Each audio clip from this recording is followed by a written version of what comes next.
Hello everyone, welcome to my channel Karnataka kitchen. ನಾನು ಸೌಂದರ್ಯ. ಇವತ್ತಿನ ವಿಡಿಯೋದಲ್ಲಿ ತುಂಬಾ ಚೆನ್ನಾಗಿರುವಂಥ ಒಂದು ಸ್ವೀಟ್ ರೆಸಿಪಿನ ಹೇಳ್ಕೊಡ್ತಾ ಇದ್ದೀನಿ.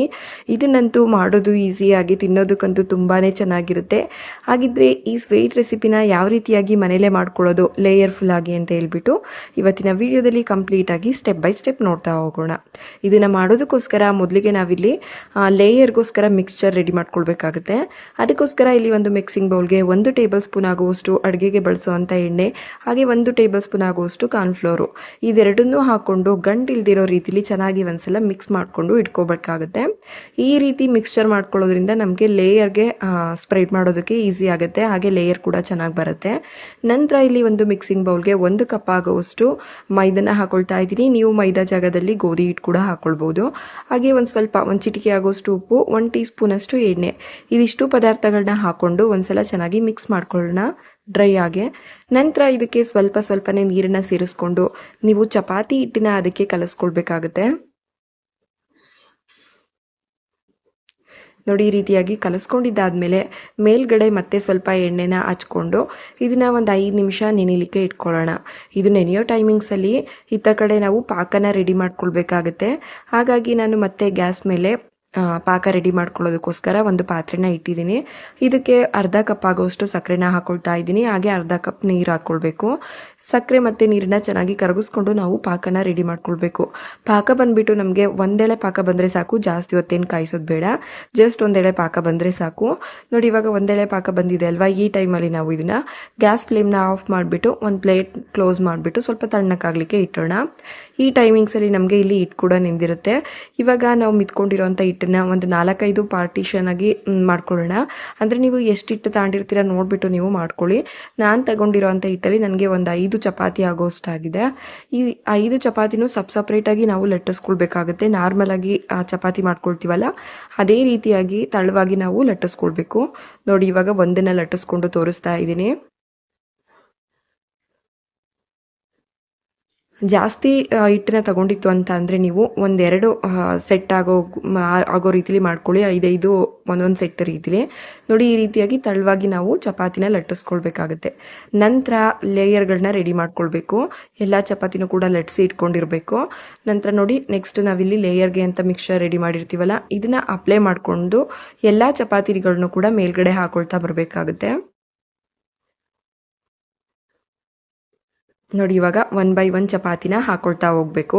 ಸೇಮ್ ಇದೇ ಪ್ರೊಸೀಜರಲ್ಲಿ ನೀವು ಲಾಸ್ಟ್ 5ನೇ ಚಪಾತಿ ಹಾಕೋವರೆಗೂ ಕೂಡ ಮಾಡ್ಕೊಳ್ಬೇಕಾಗುತ್ತೆ. ಕಾರ್ನ್ಫ್ಲೋರ್ ಏನಾದ್ರು ಇಲ್ಲ ಅಂತ ಅಂದರೆ ನೀವು ಆ ಪ್ಲೇಸಲ್ಲಿ ಮೈದಾ ಕೂಡ ಯೂಸ್ ಮಾಡ್ಕೊಳ್ಬೋದು. ನೋಡಿ, ಇವಾಗ ಕೊನೆಯದಾಗಿ ಲಾಸ್ಟ್ನೇ ಚಪಾತಿ ಕೂಡ ಹಾಕೊಳ್ತಾ ಇದ್ದೀನಿ. ಹಾಕ್ಕೊಂಡಿದ್ದಾದಮೇಲೆ ಮತ್ತೆ ಇದನ್ನು ನಾವು ಲೈಟಾಗಿ ಲಟ್ಟಿಸ್ಕೊಳ್ಬೇಕು. ಲೇಯರ್ಗಳನ್ನ ಹೋಗ್ದಿರೋ ರೀತಿಲಿ ಲೈಟಾಗಿ ಸ್ವಲ್ಪ ಲಟ್ಟಿಸ್ಕೊಳ್ಬೇಕಾಗುತ್ತೆ. ನೋಡಿ, ಈ ರೀತಿಯಾಗಿ ಲಟ್ಟಿಸ್ಕೊಂಡಿದ್ದಾಗಿದೆ. ಇವಾಗ ನೆಕ್ಸ್ಟು ಕಟ್ ಮಾಡ್ಕೊಳ್ಳೋ ಅಂಥದ್ದು ನೋಡ್ತಾ ಇದ್ದೀರಲ್ಲ ವಿಡಿಯೋದಲ್ಲಿ, ಈ ರೀತಿಯಾಗಿ ಕಟ್ ಮಾಡ್ಕೊಳ್ಳಿ.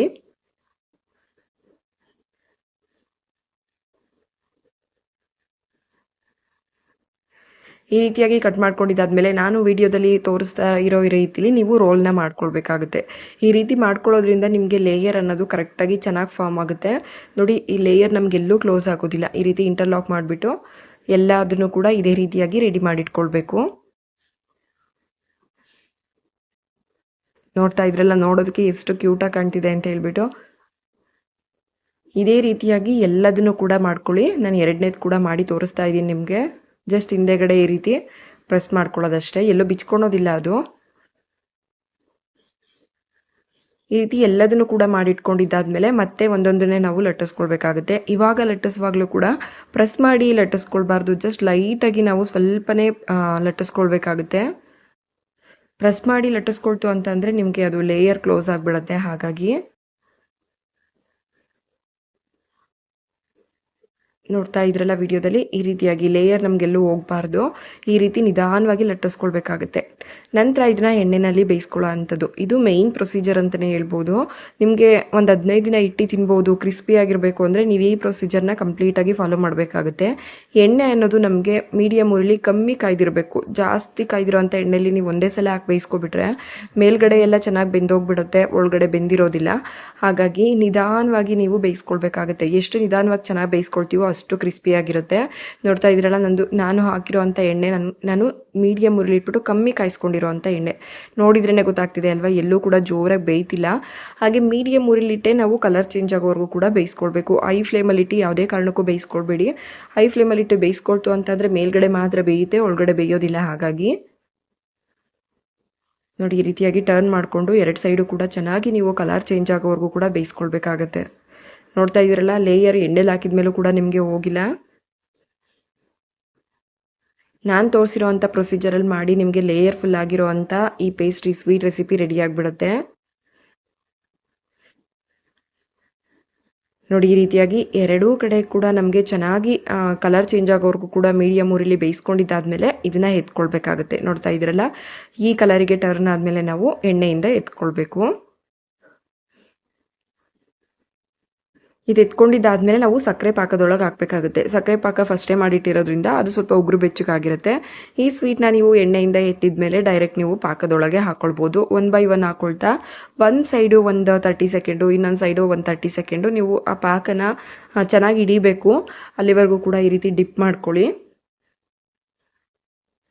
ಜಾಸ್ತಿ ಹೊತ್ತು ಅದರಲ್ಲೇ ಬಿಡಬಾರ್ದು. ಜಸ್ಟ್ 2 ಸೈಡು ಕೂಡ ನಾವು ಒಂದು 30 ಸೆಕೆಂಡ್ ಮಾಡಿಕೊಂಡ್ರೆ ಸಾಕು.